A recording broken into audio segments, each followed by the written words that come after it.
Hi guys, welcome to fun learning. ஆக்சுவலாக இன்றைக்கி நம்ம கொஞ்சம் ஃபிசியாலஜி போகலாம் அப்படின்னு நினச்சி ஆரம்பித்த வீடியோ ஆக்சுவலாக இது.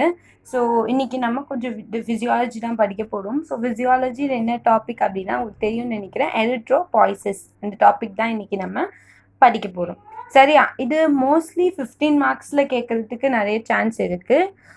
இல்லைன்னா 5 மார்க்ஸில் கூட கேட்கலாம். ஸோ உங்களாம் 15 மார்க்ஸில் வந்தால் ஈஸியாக ஸ்கோர் பண்ணக்கூடிய ஒரு டாபிக் தான் எரித்ரோபாய்சிஸ். So I'm not going to put this all in one video. I'm just going to split it in 2 or 3 videos to explain you this one. Okay, wow.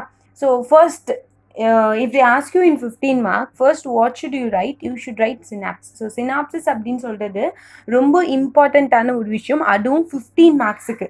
சரியா? ஸோ ஃபர்ஸ்ட் வந்து நம்ம இங்கே எழுதுறேன். First வந்து என்னெல்லாம் synopsis எழுதலாம், அதோட subdivision. ஓகேவா? So first definition.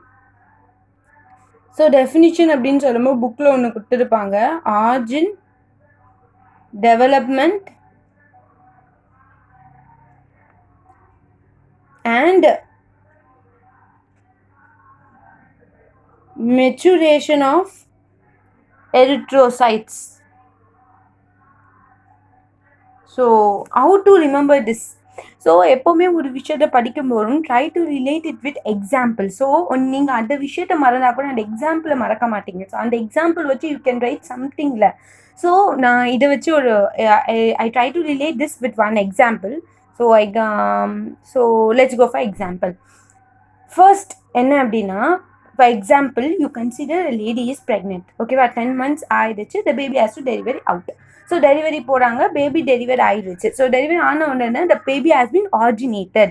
ஓகேவா? originated is nothing but is given rise to, இல்லைனா பிகினிங் அப்படின்னு கூட சொல்லலாம். So origin, the baby is originated, சக்ஸஸ்ஃபுல்லாக டெலிவரி ஆயிடுச்சு. So next the baby will be 2 years 3 years கழிச்சிலாம் போனேன் அப்படின்னா த பேபி வந்து கொஞ்சம் அதிகமாக வளர்ந்துருக்கும். ஏன்னா பிறக்கும் போதும் இது சின்னதாக இருக்கும் இல்லையா? So 2 years the baby has been developed. So origin, development. And the 2 years or 3 years baby only development take place, that too physically. mentally அப்படின்னா அந்த அளவுக்கு மெச்சூர்டாக இருக்க மாட்டாங்க. ஸோ 3 years 4 years பேபிக்கு என்ன தெரியும்? ஸோ மெச்சூரிட்டி வரணும் அப்படின்னா it is maybe second or third படிக்கும் போது கொஞ்சம் கொஞ்சமாக மெச்சூரிட்டி வரும். ஸோ அதை தான் நீங்கள் இங்கே எக்ஸாம்பிளாக கன்சிடர் பண்ணிக்கிறீங்க. So first think as a baby is in a mother womb, then after 10 months it is been originated, then it will 2 years it will develop, but maturity does not take place. After 10 years like அந்த ஏஜ்ல வரும்போது it will mature. So that is the definition of it, origin, development and maturation of erythrocytes. ஓகேவா? So இது first one. Next இது நம்ம உடம்புல நடக்கக்கூடிய ஒரு ப்ராசஸ். ஓகேவா? ஸோ நம்ம உடம்புல எங்கே நடக்குது? So where does it take place in our body? that we are going to see at the next subheading. So site of erythropoiesis. So inside of erythropoiesis, I'm subdividing this into 3 groups. One is in fetal life. So fetal lifeல எங்க நடக்குது? அதுக்கப்புறமா நம்ம வந்து children life பார்க்க போறோம். அதுக்கப்புறமா we'll go for adult. ஓகேவா? So first I'm going to talk about the fetal life. அதுக்கப்புறம் I'm talking about children. அதுக்கப்புறம் I'm talking about the adult. In fetal life, if you want to talk about fetal life, in the fetal there will be 3 subheading. ஒன்று பார்த்துட்டேன்னா mesoblastic stage. First I'll write the stage, then I will explain you out. mesoblastic, அதுக்கப்புறமா என்ன வரும் அப்படின்னா hepatic stage, அதுக்கப்புறம் மைலியாய்டு stage இருக்கும். சரியா? So மீசோபிளாஸ்டிக் அப்படின்னா என்னன்னா, ஸோ பேர்லேயே இருக்கு மீசோ அப்படின்னு சொல்லிட்டு, இங்கே வந்து மீசோகைன் செல்ஸ் தான் will give rise to RBC. ஓகேவா? ஸோ ஃபர்ஸ்ட் இனிஷியலாக பார்த்துட்டேன்னா பேபிக்கு வந்து வைட்டல் ஆர்கன்னா எதுவும் டெவலப் ஆகாது. ஐ கெஸ் ஹார்ட் அந்த மாதிரி I don't know about embryology, but embryology படி பார்த்தோம் அப்படின்னா ரொம்ப கிளியராக எனக்கு தெரியாது. பட் ஹெப்பாட்டிக் அப்படின்றது வந்து 3rd month இல்லைனா 4th month அந்த அப்போ தான் வந்துட்டு த மெயின் வைட்டல் விசேரல் ஆர்கன் தான் வர ஆரம்பிக்கும். ஸோ அது வரைக்கும் ஆர்பிசி வந்து யார் ப்ரொடியூஸ் பண்ணுவாங்க அப்படின்னா mesenchymal cells. This is nothing but a kind of stem cells that is present in the fetus and that will give rise to a RBC. இது வந்து மீசோபிளாஸ்டிக் ஸ்டேஜ்.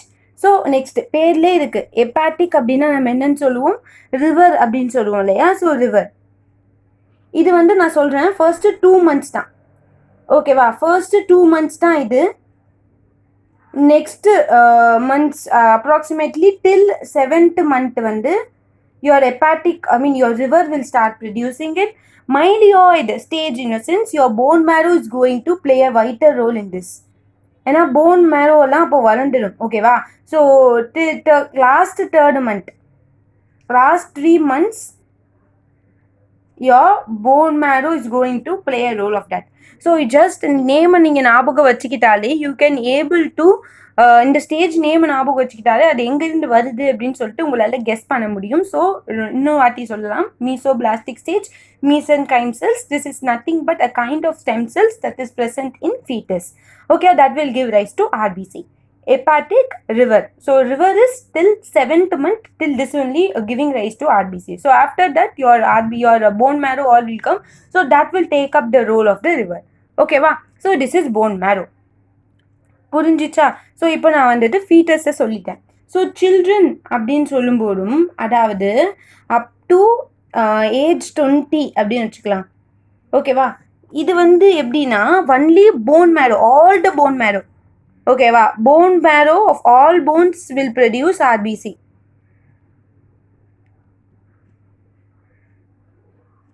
போன்ஸ்.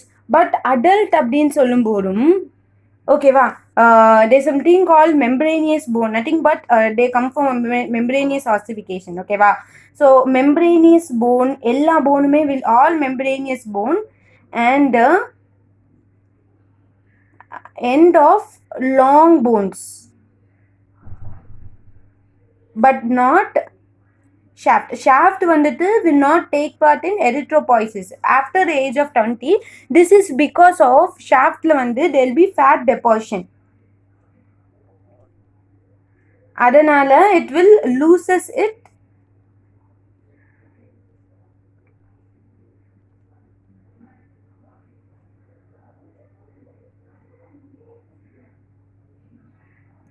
erythropoietic function, ஓகேவா. So children நான் சொல்லிட்டேன், adult நான் சொல்லிட்டேன். So இதுதான் வந்து 2 சப்ஹெட்டிங்கோட explain பண்ணிட்டேன். ஸோ 3வது சப்ஹெட்டிங்கோட I'm just going to wrap it up, ஓகேவா. So process of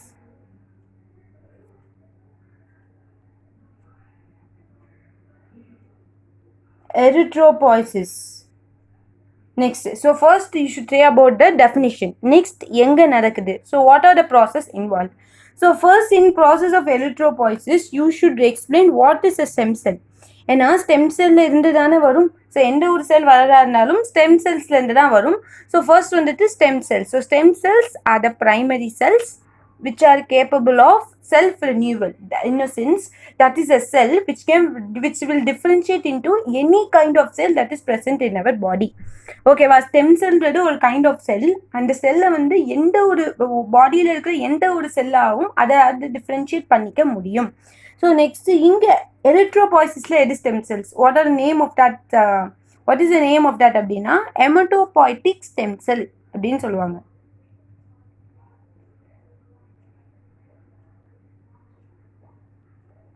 What you should write is, hematopoietic stem cells are the primitive cells that is present in bone marrow that will give rise to all the blood cells, not only erythrocytes, okay, all leukocytes, platelets, all the blood cells it is giving rise. ஓகேவா.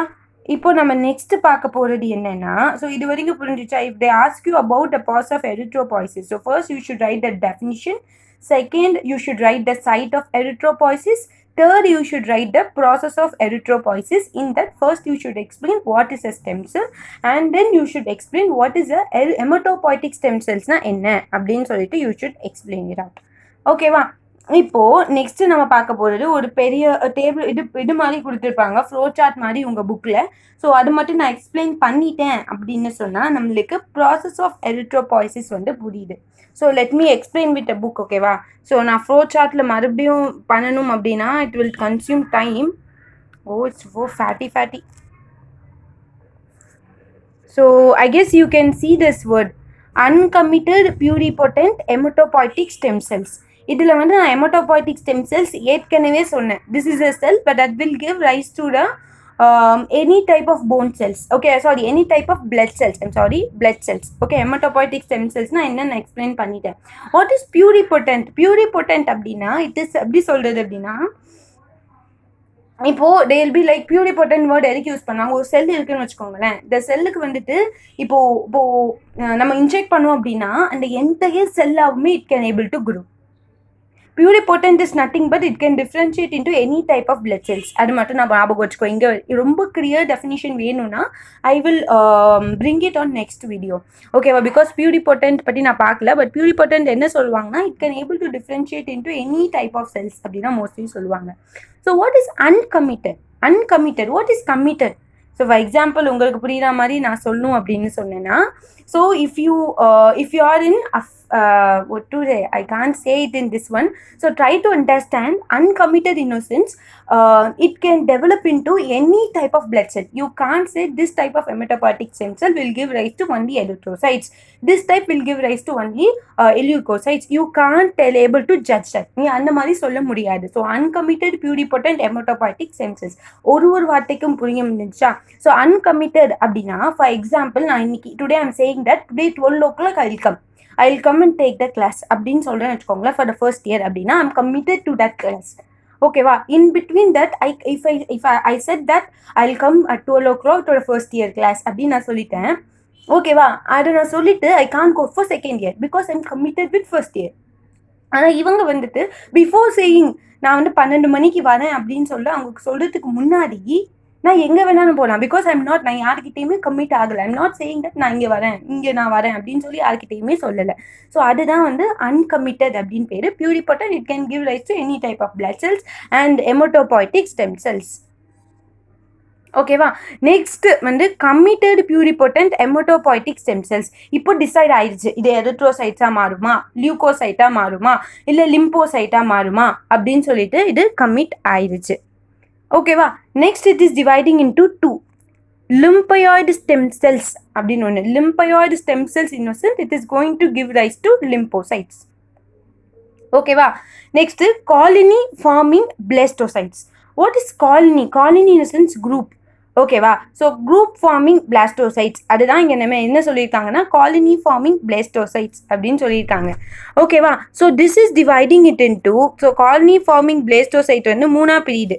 அதாவது colony forming unit erythrocytes, colony forming unit granulocyte monocyte, colony forming unit megakaryocyte. So நான் என்ன சொன்னேன்னா lymphoid stem cells வந்து லிம்போசைட்ஸாக மாறும் அப்படின்னு சொல்லியிருந்தேன். So அது ஒன்றும் பெரிய பிரச்சனையாக இருந்திருக்காது. Next colony forming unit erythrocytes அப்படின்னா that will give rise to erythrocytes. பேலே இருக்கு இல்லையா? So erythrocytes. இங்கே காலனி ஃபார்மிங் கிரானுலோசைட் மோனோசைட் அப்படின்னு சொன்னேன் இல்லையா? So colony forming unit granulocyte monocyte அப்படின்னு சொல்லியிருந்தேன்.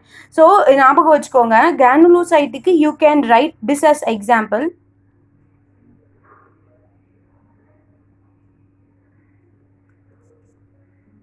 பென் ஞாபகம் வச்சுக்கோங்க. ஸோ இது நத்திங் பட் அ ட்ரிக் அந்த மாதிரி தான். ஸோ இது வந்து பேசோஃபில், ஈஸ்னோஃபில், நியூட்ரோஃபில். பென்டன் யாரெல்லாம் பார்ப்பீங்க? Ben Ten fans can remember it.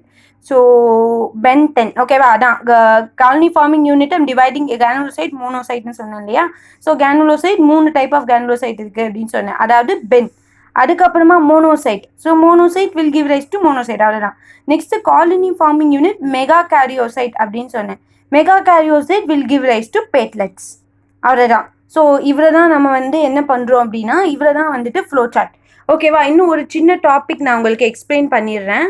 So அதோடு நம்ம இந்த இதை முடிச்சிக்கலாம். So this I will write it here. So I'm sorry flow chart நான் அங்கே எக்ஸ்பிளைன் பண்ணிட்டேன்.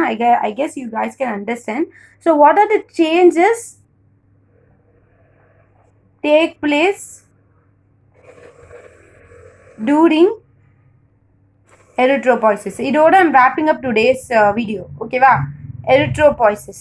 ஸோ ஒன்று பார்த்தோம் அப்படின்னா, ஸோ இனிஷியலாக பார்த்தோன்னா செல் வந்து ரொம்ப பெருசாக இருக்கும். ஓகேவா? So for example first stage வந்து ப்ரோ எரித்ரோபிளாஸ்ட் அப்படின்னு சொல்லுவாங்க. சைஸ் வந்து அதுக்கு ரொம்ப பெருசாக இருக்கும். தென் ஃபர்தர் ப்ரோக்ரஸ் ஆக it will become a small sell, small size cell. So first one, reduction in the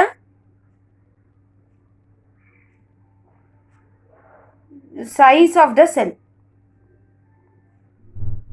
next பார்த்தா இனிஷியல் நீங்கள் வந்து ப்ரோ எலக்ட்ரோபிளாஸ்டையும் கடைசியிலையும் கம்பேர் பண்ணி பார்த்தாலே you can able to understand what are the changes it is taking place. So ஃபர்ஸ்ட்டில் பார்த்தா நியூக்ளியஸ் இருக்கும். Nuclear will occupy the entire cell. ஆனால் நமக்கு இப்போ கடைசியாக mature erythrocyte we know erythrocyte don't have nucleus. Why? Because they need a space to carry oxygen. If they have nucleus, they don't have sufficient place to carry oxygen. So அதனால வந்து it don't have nucleus. So disappearance of initial stageல இருக்கும், first stageல இருக்கும் developmentல, அப்புறம் போக போக it will disappear.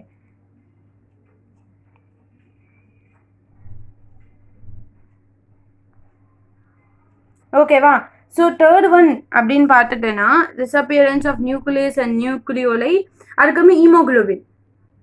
ஹீமோகுளோபினும் எடுத்த உடனே it will not come. ஓகேவா? So appearance of haemoglobin. So இந்த ஸ்டேஜஸ் சிந்தசிஸ் பண்ண ஆரம்பிக்கும். இன்டர்மீடியட் ஸ்டேஜில் I guess it will come. So appearance of haemoglobin. நாலாவது அப்படின்னு பார்த்தோன்னா ஸ்டெய்னிங் ப்ராப்பர்ட்டி. இப்போது ஹீமோகுளோபின் அப்படின்னு சொல்கிறது வந்து அசிடிக் இன் நேச்சர். ஒரு நிமிஷம் நான் இதை எழுதிடுறேன். Staining properties of cytoplasm. So haemoglobin அப்படின்றது இஸ் அசிடிக் இன் நேச்சர்ப்பா. ஓகேவா? நான் என்ன சொன்னேன்னா இனிஷியலாக ஹீமோகுளோபின் எடுக்க மாட்டாங்க, இன்டர்மீடியட் ஸ்டேஜில் தான் ஹீமோகுளோபின் வந்து அப்பியர் ஆக ஆரம்பிப்பாங்க அப்படின்னு சொன்னேன். அப்போது ஹீமோகுளோபின் முன்னாடி வரைக்கும் the cytoplasm is basophilic in nature. Once haemoglobin வந்ததுக்கப்புறம் அது என்ன ஆகிடும்? Acidophilic in nature. So changing in the staining property of cytoplasm. I guess நம்ம இதுவரையும் புரிஞ்சிருக்கும்னு நினைக்கிறேன். ஸோ நத்திங் பட் இன்னைக்கு நான் என்ன சொன்னேன்னா what is the definition of erythropoiesis, what is the site of erythropoiesis, what are the process of erythropoiesis. இங்கே வந்து you should write what is a stem cell, what is haematopoietic stem cell and try to draw that flow chart. I have explained it that also. Then changes take place during erythropoiesis. So I guess you like my video. If not, please comment me. நான் எங்க change பண்ணணும்னு சொல்லுங்க. I can able to change for you guys. Okay va? So thanks for watching and if you like my video, please subscribe to my channel and don't worry, I'll post max also today. If possible today, I'll post tomorrow as 2 videos. So you don't worry, I will never leave max also. I'll try to balance the both. Okay? So thanks for watching. Stay at home, stay safe and